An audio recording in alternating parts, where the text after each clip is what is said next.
Oh man, we got a style biter. Someone copied my profile.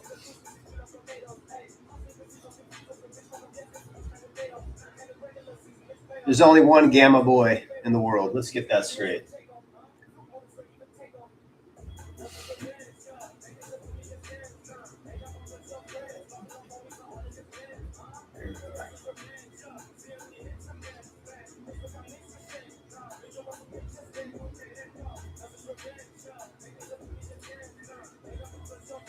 Mic check.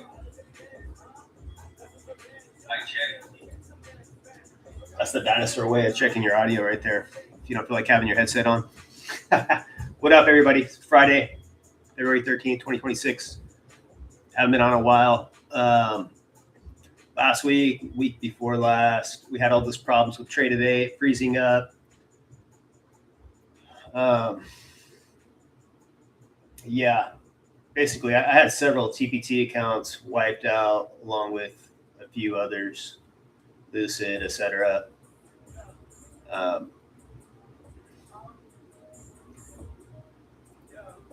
Yeah, none of them really made it right, but just kind of resetting, starting from zero. Had a nice balance built up in a few of those, and they got knocked out. That's part of the game with prop trading, man. You got to expect the little glitches and stuff like that.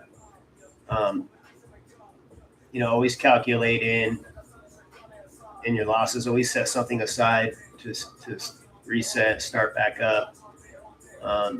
And honestly, the best thing you can do when you're trading is to always have a personal account and kind of favor that thing. Treat it, like it's your life force, because it is really, it's your lifeline. So the good thing about personal accounts is that there's no drama. There's no payout constrictions. There's no drawdown rules that liquidate you. You don't have all the glitches with the software that you do with the Trade of 8 prop and the other ones. You don't have the rules changing up like Topstep did recently. Not hating on them. They got to do what they got to do. If they're in a cash crisis and they're in a crunch, they have to. It's trickle down, bro. They have to do what they have to do. So it's their business. They can do whatever they want. They've been solid though for a long time. They pioneered the industry. They paved the way. So I'm sure they'll be all right. I'm sure they'll bounce back and do their thing. Their new brokerage is looking good. Looking forward to that. I really like Topstep X. It's a good, solid platform. It's had its glitches last year, but I think they got that resolved. Michael spent gazillions on engineering and fixing the problem and expanding the servers, not just laterally, but expanding the base of the server. So I think he's got the problems resolved as far as that goes.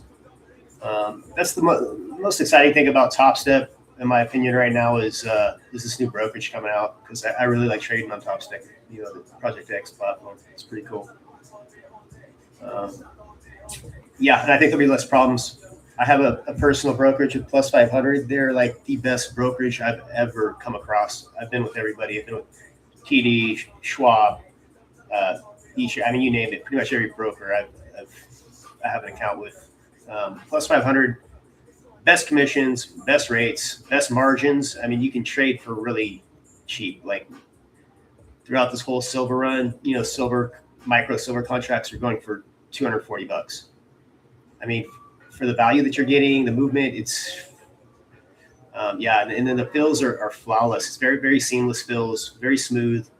Never had a problem. Never had any glitches with Plus 500, other than my own internet connection sometimes fading in and out. But it's, on their end, no problems like I've had with the prop firms and their software. I think a lot of people like to conspiracy theorize and speculate and stuff like that. A lot of times what it is their servers get overloaded and they don't update correctly, whatever. I don't know. But brokers stay on top of it. When you have a personal broker, their software, they make sure it runs smooth. That's one of their top priorities. Whereas a lot of these prop firms, their top priority is just making money off of your failure. Their bottom line is dollars. Whereas brokers, it's really competitive. You have to be a high performing broker. Your fills have to be good. Your technology has to be good, etc. There's not, and there's a lot more eyes looking on you. They have, regulators that are on top of them if something goes wrong. So, anyways, I kind of been taking some time off just to reset, let all these glitches work out with the software and stuff like that, and just kind of been maybe doing a little bit out of my personal here and there. I did start a few more combines with Top Step. They say buy the dip in the market, and Top Step is kind of in a dip right now as far as everything goes. So they ran that sale, picked a few up. I already locked those in for the day. These are just practice accounts right here that I use to demonstrate. And what we're looking at is, pull up my marker. So we had a big sell-off yesterday. I mean, not big, but there was a lot of energy behind it. There's some good pressure on it. But if you look over here on this daily chart,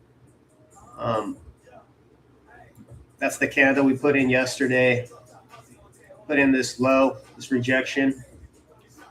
I like to refer to it as kind of like an inversion trade because it's counter trend. We had all that selling pressure, and what you get off these rejections. First of all, this is the bull's chance to put in a higher low right there on the daily. So I usually expect for them to do that. Does it continue? I don't know. I'm not here to project on long-term continuation trends, but what you typically get on these is you get your rejection, comes up, retests the edge of the prior day's candle. You push past that, you come up to the mid and retest that. And it usually either rejects or sits there and digests, which today we have digestion. I was kind of expecting for it to pull back again and retest lows. We still might get that towards the end of the day. But it provides a lot of opportunity because you had all that energy yesterday and you get a little bit of a rejection and people kind of digesting what's going on or whatever the case may be. You can generally count on that prior day's mid being retested. That's unless it's just some type of fundamentals that drive it outside of that process. That's usually the case. And when you hit that mid, you can usually count on a little bit of a pullback. I mean, enough to grab a few points. It's kind of just like a scalp trade. And because we've been bullish since the RTH, I would count that as kind of counter trend or fading an edge, so to speak. Although you're fading the mid essentially. And edges tend to be top and bottom of the range, but it is a fade. It's an opportunity. So I would be looking for possible pullback towards the end of the day, maybe like a pop, and then a fade back down in, because especially the last half hour or whatever, I would be looking to fade this down a little bit. Everyone who's positioned today, they're gonna be dumping, anticipating Monday. You don't know what's going to happen over the weekend. We had that selling pressure, caused a little bit of fear in the market. So institutional desks. From an institutional perspective, if I'm trading from a desk, I'm probably going to go risk off for the weekend, right? That's just the thought process there. What actually controls the markets is beyond the simple psychology of a desk trader. There's complex algorithms that run all these ledgers and whatnot. So we can just trade what's in front of us. That's it. I don't like to project what's going to happen tomorrow or Monday, or next week or next month, because only the people running these algorithms know that. So that's what it is. Anytime you have like a real powerful sell off and you get a little bit of a rejection candle right there like you did, and then you clear that prior day's bottom candle edge, you can look for a long up to the mid of that prior day's candle, and that would be my profit target. I wouldn't try to reach for more. We haven't pushed up that strongly. It's just kind of like these algorithms for the last year or two, they just kind of chug. They just kind of chug along. Once in a while, you get these these strong swoops, strong ups, strong downs.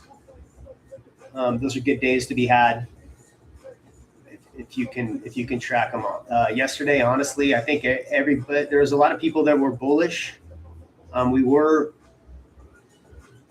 kind of at that market structure bottom edge, but we had broken through it, and so I think a lot of people were kind of bullish, and I think we were above the daily VWAP there, or the weekly VWAP. So yeah, I mean, honestly, I was kind of looking for the market to work its way back up to point of control on this daily chart right here.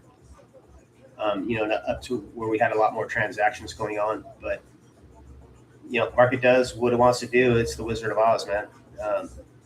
The people that think they can just come in here and predict what's going to happen, those are the people that get smashed. You have to be flexible. You have to be fluid. You have to be willing to to take a loss, right? So,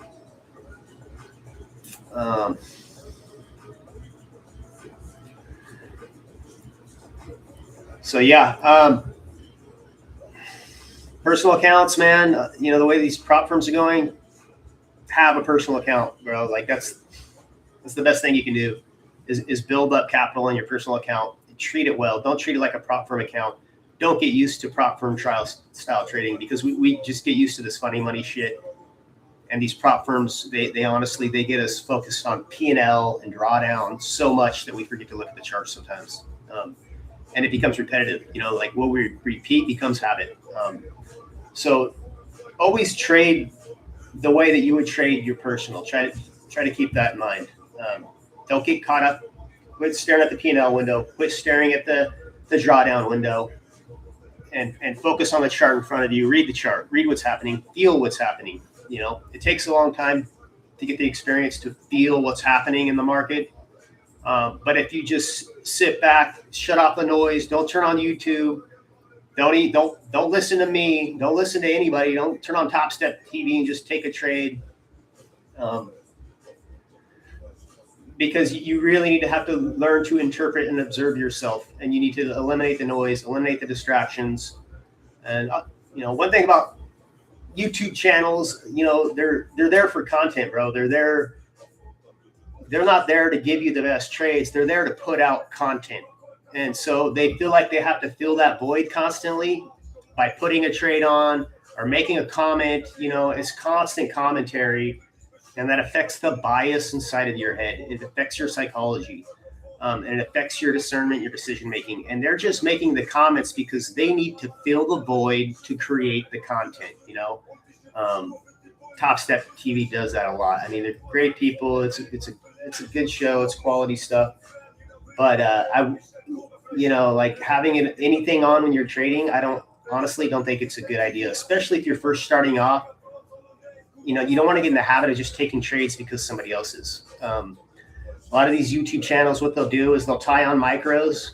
They push the micro thing real hard, and they'll take one micro and be like, they'll find an edge of the market and like, oh yeah, I'll let my micro ride. There's my trade. and they'll let it draw down 100 ticks or whatever. Like they don't care, because it's one micro, you know. But somebody following them's tying on one mini or whatever, and they get crushed. They get stopped out constantly, because anybody could take a micro and just capture movement. Anyone could take micro and just be like, yeah, I'll put my stop way up here, 100 points up, and then an hour later, ooh, I made $100 or whatever. It's like, dude, yeah, okay, but some people are playing with minis, and some people don't know, what you're doing. You're just kind of like trapping the movement there. It's almost like it's basically the equivalent of kind of tiring on a condor style options trade when markets are range bound. So, yeah, I mean, just shut out the noise and learn to observe the markets and interpret them yourself. That's the best advice that I could give when it comes to dialing in your trading is learn to trade yourself. Don't listen to YouTube. Don't listen to these fucking clowns. It's a clown show, dude. They have all these theatrics and music going, and they turn it into it's entertainment. It's not there to teach you how to trade, really. It's there as entertainment and engagement to draw in, people purchasing the programs and all that stuff. So, yeah, I'll keep it real with you, man. Like that, I'm not a showman. I'm not good at putting on a show. All I have is my authenticity. You can see we're kind of fading down in the market right now, like I said. Although we're still trapped in this little box. We're just building energy. So, still looking for a possible short though. If it happens right now, it's going to happen a little bit earlier than I anticipated.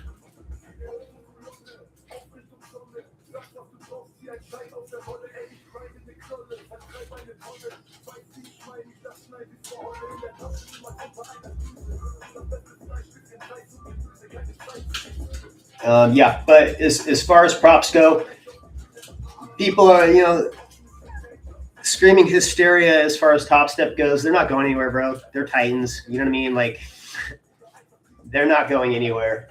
They can restructure. Even if they're in debt, they can restructure that. Their projections are really high. They still probably have the most program engagers out of any firm. So, I trust them. I trust them to make their payouts. I trust them to, they've always upheld things as far as I go. They've always come through for me. So until they prove otherwise, then they're still trustworthy, and I'll still tie on accounts. The other solid ones, the most solid prop out there, in my opinion, is the futures desk. They're like super. I'm not affiliated with them. I don't make any money off them. But I know the guys, I've known them for a while.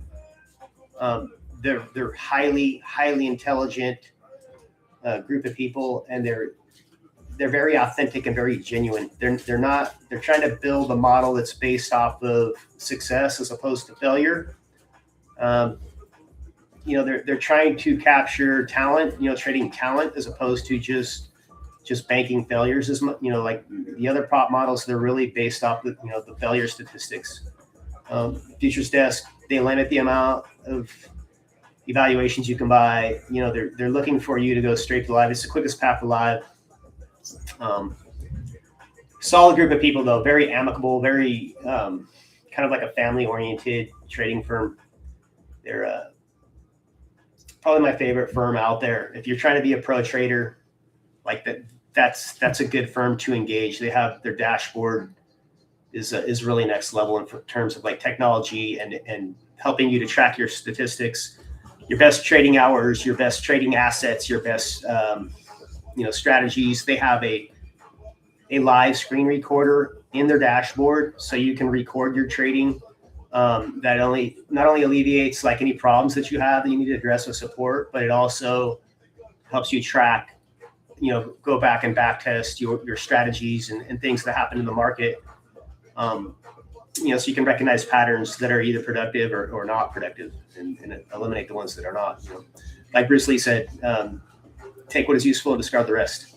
And that's what you have to do with all these firms and all these influencers and all these people coming at you. Don't bite into everything. Just take what's useful. Get rid of the filler. So yeah, Take Profit Trader is still one of the most solid. Also, they haven't changed their rules in years. They have the best payout policy. Day one withdrawals. A lot of people just try to make money quick.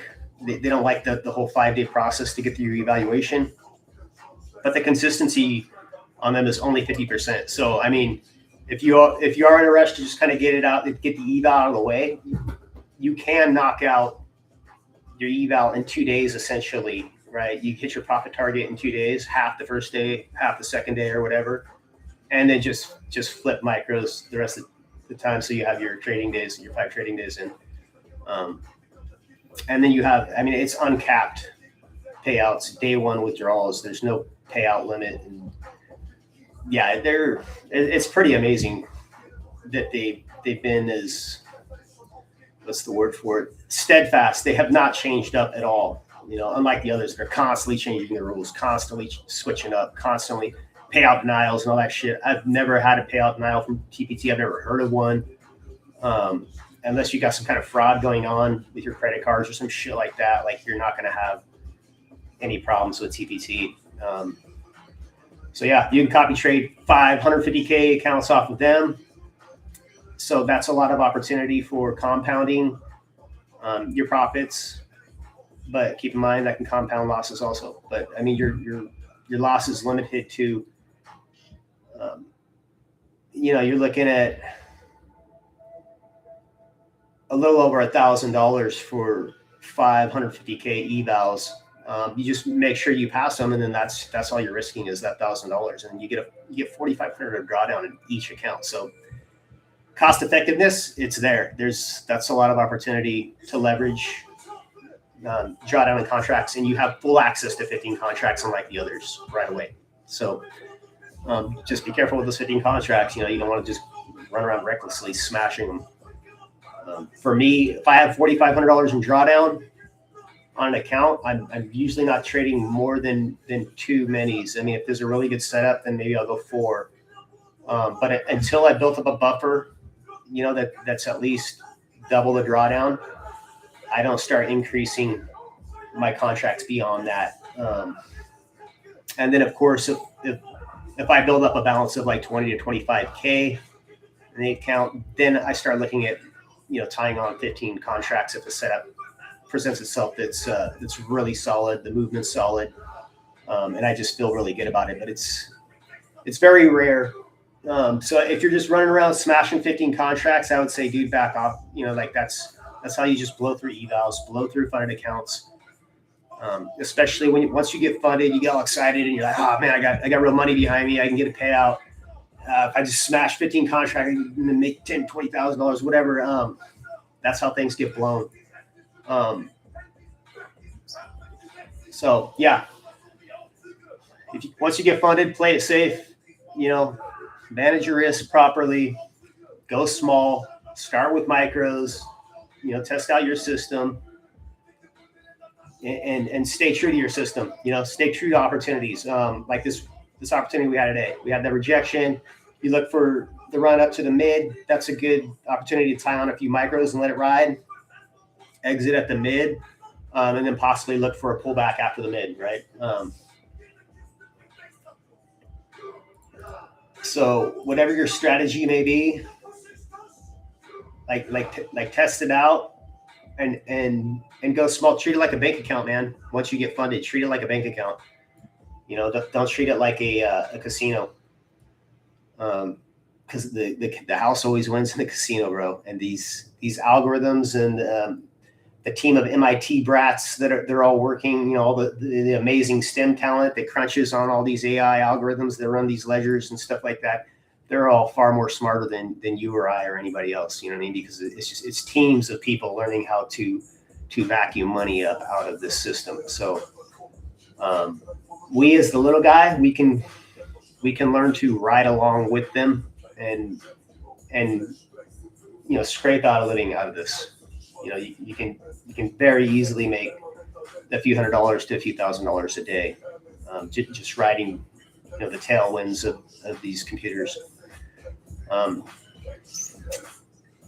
One of my old mentors, Thor Young, he used to refer to it as a river. So the market's like a river, um, and you trying to make money. It's like you have this canoe, and you're trying to get to a destination, and it's like, okay, well, you don't put your canoe in the river and try to swim upstream. You watch which way the river's flowing. You sit back on the bank and you look at the river and you say, okay, the water is flowing this way.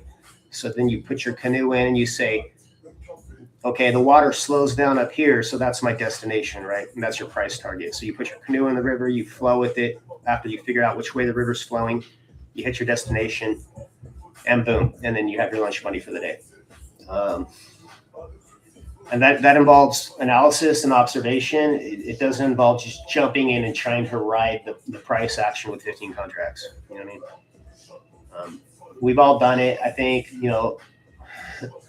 so don't be hard on yourself. It's very easy to get excited when it comes to money. Oh, I can make all this money, but man, it's the discipline, honestly, that will take you the furthest.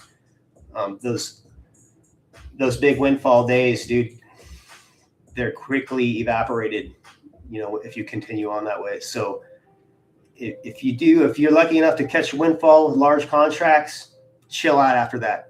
Because I'll tell you right now, the most deceptive emotions in trading in the world is enthusiasm. That's why most traders lose after a win, because their enthusiasm blinds them. They lose the eye of the tiger kind of goes away, where they're hungry. They're not as hungry. They're more satisfied, and then they're more confident. And that overconfidence kills you. It's a blinding emotion to either be fearful or enthusiastic. Both fear and enthusiasm are the most blinding emotions in life and in trading. So, if you do get a big win, check your emotions, switch back to smaller contracts, and wait for a good opportunity to come along again. Don't think that you can just click in and out all day with 15 contracts and win every time. Especially if you're live, you're in a personal and stuff like that, you have to understand that these algorithms are all operate on delta imbalance.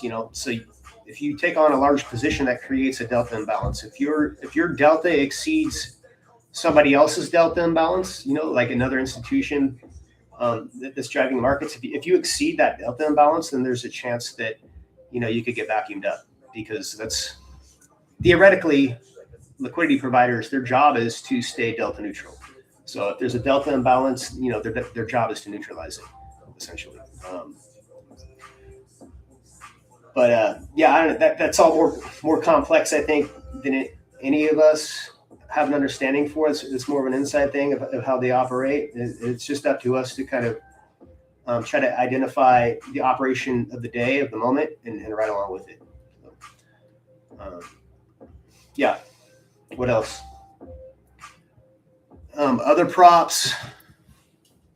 Lucid's the new up and comer. Everyone's real enthusiastic about Lucid. They seem pretty solid. The only thing I don't like about them is their scaling plan, but their black plan's pretty cool. 3 days to pay out once you pass your eval. So that's pretty competitive. They're pretty competitive with TPT, and that way they still don't compete with TPT, because TPT they give you full pool contracts and no caps, but pretty competitive. Tradify is solid. Love Brett, good dude. Fun community. It's full of lots of good people. Who else am I missing? I don't know. I kind of just stick with a lot of the original players. I've been with trading on and off. Top Step, Take Profit. I used to trade with Apex, but their rules got too crazy, and it just got a little weird with Apex. So I don't trade with Apex anymore. I don't promote them anymore. There's too many payout denials and stuff like that. If I have to submit my payout denial, bro, and it's like winning the lottery. If it comes through, then no, it's not worth it. If I made that money, then I made that money. I don't want to have to worry about getting paid for it. I'm not scamming the system, so there's no reason for anyone to for me to be worrying about a denial. That's it for props. if you want to help out my channel, I'm Code G Team on Take Profit Trader. That's the only company I affiliate for right now. Everything else is just trying to give you input on, the best prop for your trading style or your, whatever your financial situation is or whatever. Yeah, but strategically, these props should just be putting you in a place to where you can build capital to put into a live account. Because the most rewarding trading is the live account trading, bro, because that's actually hitting the exchange. You're actually having to deal with the fill processes and understand that, for you to get filled, there has to be the demand there for your fill. There has to be somebody there to either sell you those contracts or to buy your contracts. Whereas with this prop trading, that's what a lot of newcomers don't understand, is that this isn't real market trading. This is instant fills, and they're not based on the liquidity that's actually in the market. So, you go to live trading and you just try to, dump 15 large positions into the market. It doesn't work the same. There has to be the buying or selling pressure there, that's large enough to fill your orders and to continue with the move that you're anticipating. So, you have to make sure that the momentum behind your trade is more. There's more delta momentum behind the trade that you get into than you're tying on, essentially, unless you're some large institution that can move the market around. I don't know, but that's a little bit above my head. I know some people that have been involved in it. I kind of have an idea of how they operate, but it's become a lot more complex with AI and the algorithms that they run. It's very tricky, the way the order book is spoofed, and the way orders are bounced around, the way bearish bullish zones are either defended or rejected. But I don't know. That's pretty much it for the prop stuff and the fundamentals of market activity. The goal for Friday, as always, bro, is to not go into the weekend with a huge loss, to be able to have a positive weekend. You'd rather take a $300 loss for the weekend than have your accounts all wiped out. You know what I mean? So if you're not in the flow, if you're not there, if the vibe's not there, then just stay out of the market. You know what I mean? Another piece of advice is, if you come up to these, you can see right around, I'm on Western time right now, so this is right around lunchtime on the Eastern, over on the East Coast. That's where primarily, Chicago East Coast is primarily where most of the large institutional desks are based. And you can see that you'll get like the move, and then it just kind of stays in a holding pattern a lot of the time. That's because, they kind of put their algorithms on, like a holding pattern a lot of the time for their lunch hour, and then come back and tweak them a little bit and reset based on whatever data that they sift through, and then make a decision for the following day or the following week. So but you can see you're kind of wasting your time at the desk here, between the East Coast lunch hour and towards the close. Your best trading is, for me, the first hour of the RTH. A lot of people don't like trading that. Like, they like to just wait for the first hour's opening range and kind of trade that. I don't. I like to identify the range from the Asia overnight lows, highs, Europe overnight lows, highs, especially in metals, but indexes too. And I kind of just play off that. I look at what the overnight highs and lows were. I look at the mid and the point of control, the volume at price, and I make a decision based off that with the context of what's going on, either headlines, geopolitical, and then technicals, of course, are number one, because news is bullshit, basically. What else?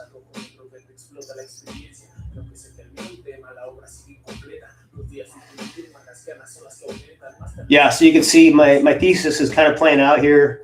We kind of hit this resistance up here, up close to 25. Do we push through before the end of the day? I don't know, but it's definitely getting kind of a little bit of retreat off that resistance.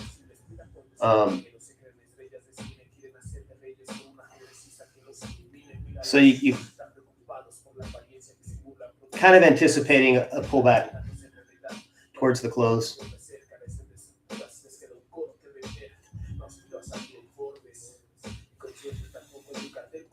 What else? Yeah, my personal account, my plus 500 personal account took that from 46 to 71 the other day on silver alone. That's not an everyday occurrence. I mean, a lot of these guys just kill it, dude. A lot of these guys are they have 6-figure days all day long. I'm just not I'm not into making $1 million anymore. I just like to make a living and be able to, engage my lifestyle, focus on health, fitness, martial arts, and helping other people when I can. The philanthropy is big. It's really rewarding to be able to pull money out of these markets and then help good people with that money.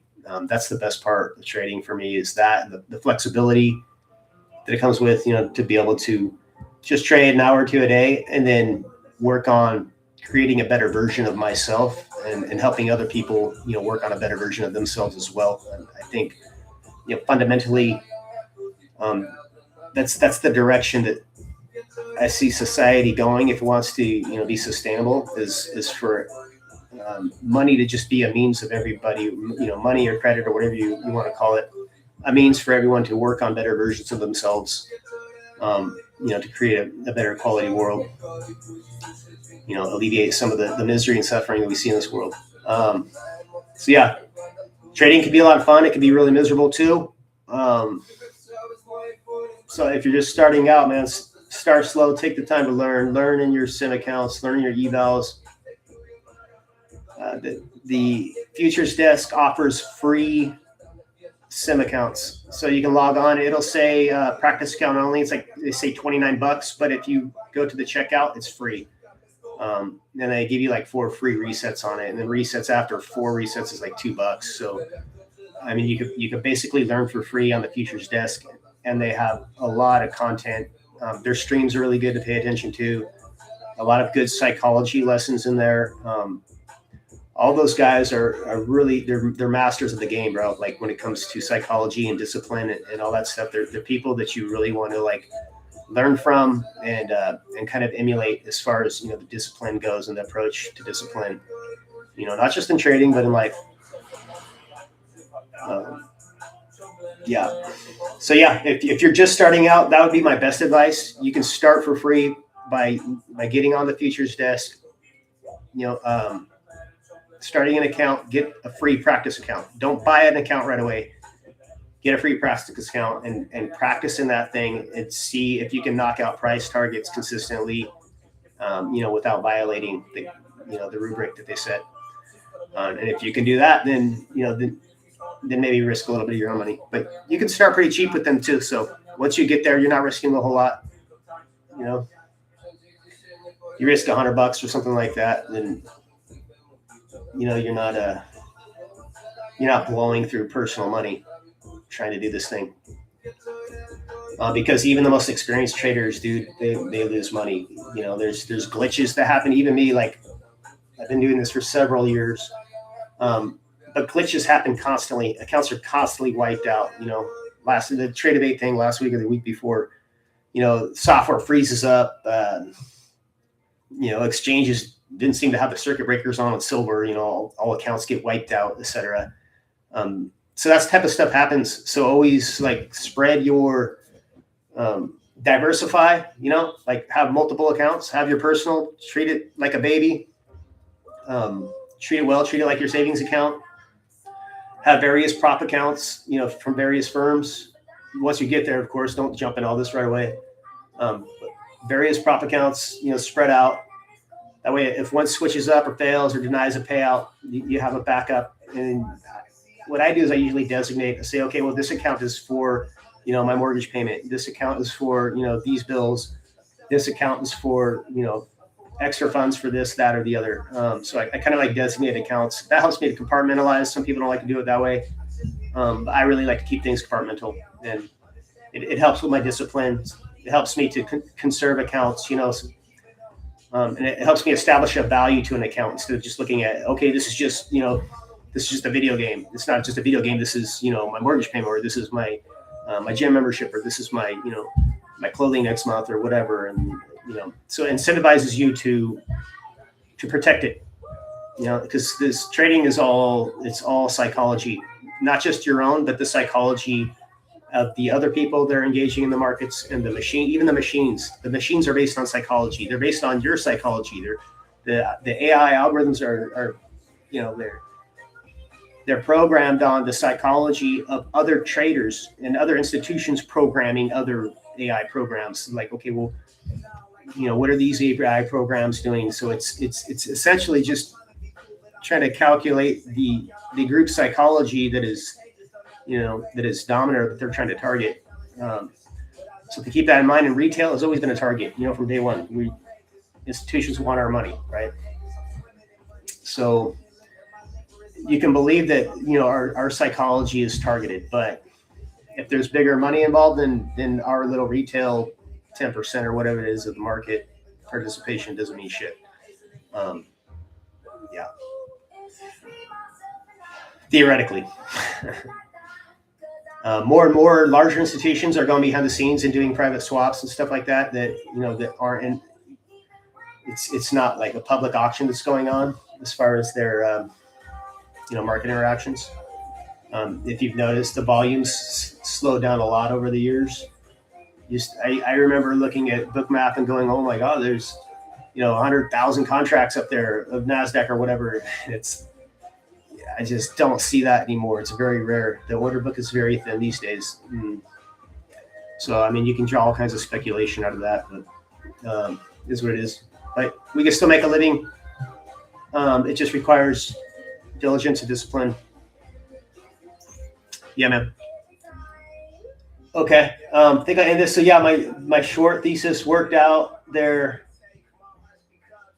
Probably just take that in case it decides to range back up. That'd be 34.51 on the day. Like I said, this is just a practice account. But I cleared 1,600 in my funded account. And that was good enough for me. If I make 1,500 of the day, I'm usually just kind of kicking back unless a better opportunity comes along. Yeah, after taxes and bills and stuff like that, it's it sounds like a lot, but I mean, it's for me, it's barely enough to survive making 1,500, 2,000 a day. I don't have an extravagant lifestyle or anything like that. About 1,500 to 2,000 kind of takes care of business, and everything above that goes to higher causes. So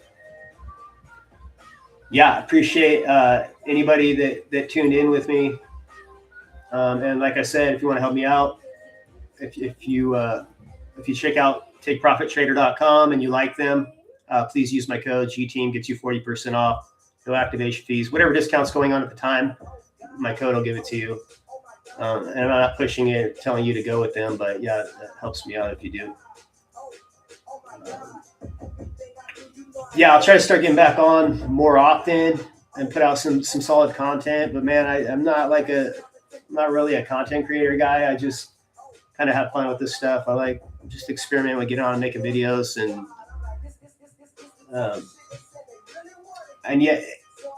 just kind of sharing like something a little bit more authentic and genuine, because there's just a lot of influencers out there that are pushing entertainment. And all I have for you really is data. I don't have entertainment. I can give you data to work with, what I've learned and suffered over the years. Hopefully that helps you. All right. Happy Friday, everybody. Cheers. Take care of yourselves. Be safe. Happy trading. Os.